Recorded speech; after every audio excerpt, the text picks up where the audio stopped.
Salut! Avec la sortie des nouveaux iPhones, t'as dû te poser la question de pourquoi l'encoche prend autant de place. Tout le monde se l'est posé, tout le monde répond que c'est Face ID qui amène ça, mais pourquoi Face ID prend autant de place alors que tous les autres constructeurs ont des reconnaissances faciales qui ne prennent quasiment aucune place, et pourquoi la sécurité Face ID est beaucoup mieux au final que toutes celles présentes sur la majorité des téléphones de chez Android. Pourquoi s'intéresse-t-on autant à Face ID alors que c'est juste un moyen de déverrouiller son téléphone? L'erreur elle est là.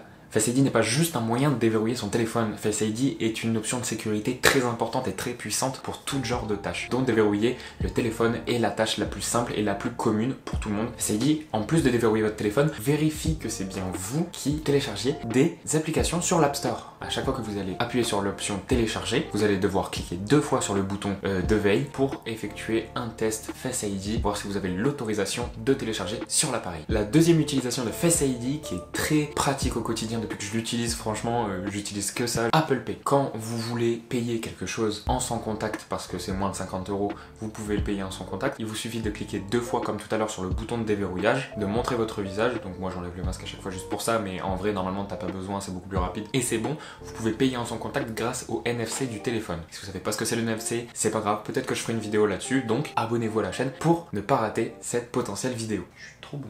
Je suis beaucoup trop fort. Face ID permet aussi de déverrouiller certaines applications sur lesquelles vous voulez mettre un point de sécurité et qu'il le propose. Par exemple, j'utilise Google Drive au quotidien. Dès que je le déverrouille, il me demande mon visage. Face ID sert aussi à saisir automatiquement les mots de passe que vous avez enregistrés sur votre iCloud ou les coordonnées bancaires aussi que vous avez enregistrées dans votre Apple Pay. Donc on voit que Face ID c'est quelque chose de très important qui doit être d'une sécurité imparable. On ne peut pas se contenter d'avoir une sécurité qui peut être craquée par n'importe quelle photo en 2D, ce qui est le genre de reconnaissance faciale qu'utilise la majorité des téléphones Android. Face ID utilise le scan par lumière structurée afin de reconnaître votre visage et avoir des informations beaucoup plus importantes qu'une photo en 2D ne pourrait déjouer, car il y a aussi une information de profondeur. Mais pour comprendre cela, nous allons voir qu'est-ce qu'est Face ID au niveau du hardware. Quels composants composent l'encoche de Face ID? Donc le tout premier composant, celui qui quand vous mettez votre téléphone en face de vous se trouve le plus à droite, c'est le projecteur de points. Ce projecteur de points, quand vous allez configurer et à chaque fois que vous allez déverrouiller votre téléphone ou utiliser Face ID dans n'importe quelle utilisation qu'on a citée tout à l'heure, il va projeter sur votre visage plus de 3000 points.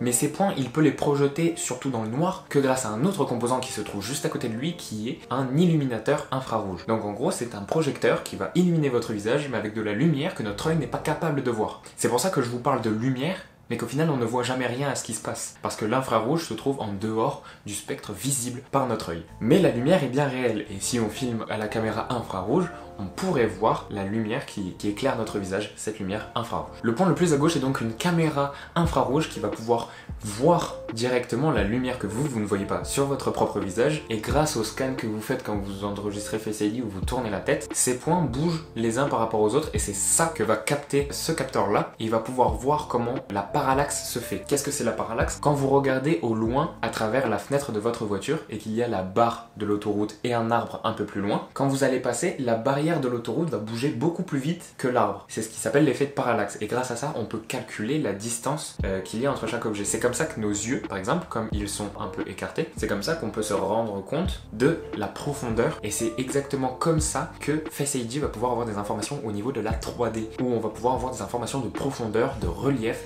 de votre peau et de votre visage en général. À chaque fois que vous allez déverrouiller votre téléphone, cette étape va se faire et va être comparée aux résultats que vous avez obtenus quand vous avez configuré votre téléphone. C'est comme ça que, avec un certain degré d'incertitude, au cas où il y ait des changements mineurs sur vos visages, Face ID va pouvoir déverrouiller votre téléphone en disant « Ok, ce que j'ai là ressemble exactement à ce que j'ai dans ma base de données ». Mais vu que ces informations de sécurité sont très touchy, imaginez qu'une grosse société lésée, ce serait pas forcément très avantageux pour vous, et au niveau sécurité, ça vaudrait rien 3D ou pas. Quand vous allez enregistrer Face ID pour la première fois, ces informations vont être sauvegardées dans la Secure Enclave.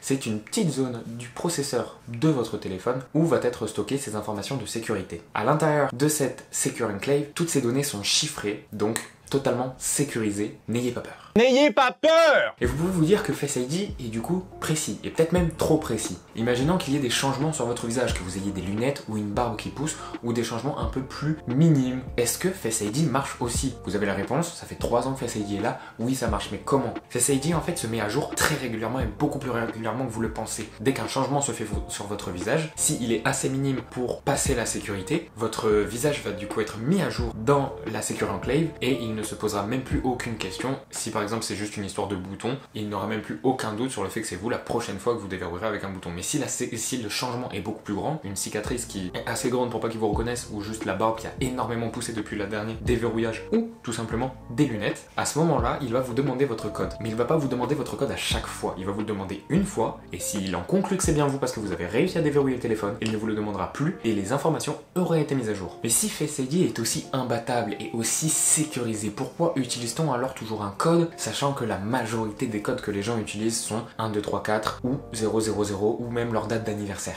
En fait, il y a une liste de cas où on peut vous demander votre code. Quand le téléphone s'allume, que vous l'aviez éteint et qu'il se rallume ou que vous le redémarrez, il va vous demander votre code et Face ID ne sera pas utilisable pour le tout premier déverrouillage. Il va également vous demander votre code si vous n'avez pas déverrouillé votre téléphone depuis 48 heures. Il vous demandera également le code si vous n'avez pas déverrouillé avec le code, qu'à aucun moment il vous l'a été proposé pendant 6 jours et demi. À ce moment-là, il fera quand même une vérification au cas où. Si l'appareil a reçu une demande de verrouillage à distance, il vous sera aussi demandé de mettre votre code d'accès. Il vous sera aussi demandé obligatoirement et on ne vous proposera plus Face ID si vous avez échoué la reconnaissance Face ID 5 fois d'affilée. On vous demandera aussi d'utiliser le code si vous éteignez le téléphone manuellement grâce au bouton. Et évidemment, si vous portez un masque. La taille de l'encoche n'est pas due simplement à ces 3 composants qu'est la caméra TrueDepth. Effectivement, j'ai oublié de le préciser tout à l'heure, mais ces 3 composants mis bout à bout, cela forme la caméra TrueDepth, with my excellent accent English. But, il y a aussi du coup les haut-parleurs qui permettent l'écoute en stéréo ou les appels, et la caméra frontale évidemment. Il y a aussi un capteur de proximité. Sinon, la plupart des reconnaissances faciales que vous verrez sur le téléphone Android sont des reconnaissances faciales 2D. Une simple photo pourrait vous faire déverrouiller le téléphone, et le déverrouillage facial n'est pas possible la nuit. Sur mon ancien Honor 10, quand il essayait de déverrouiller mon visage la nuit, en fait ce qu'il faisait pour éclairer mon visage, c'est qu'il augmentait la luminosité comme un bâtard pour que mon visage soit un minimum éclairé, qu'il puisse me reconnaître, ce qui ne marchait pas toujours, et ce qui me pétait les yeux quand j'étais totalement dans le noir. Face ID, lui, peut marcher totalement dans le noir complet grâce du coup à l'infrarouge. Et bien écoutez les amis, j'espère que cette vidéo vous aura plu, j'espère que ce sujet vous aura intéressé et qu'il vous aura appris des choses. Vous pourrez maintenant vous la péter en soirée quand on sera déconfiné évidemment, à propos de Face ID, quand vous leur détaillerez à quoi servent les 3 capteurs de la caméra TrueDepth. Que pensez-vous de Face ID? L'utilisez-vous? Avez-vous envie de l'utiliser, ou alors elle ne vous intéresse pas du tout? Dites-moi ça en commentaire et n'oubliez pas de lâcher votre plus beau pouce bleu si la vidéo vous a plu et de vous abonner. C'était Elliot pour la chaîne L'équipage et on se retrouve bientôt, du moins je l'espère.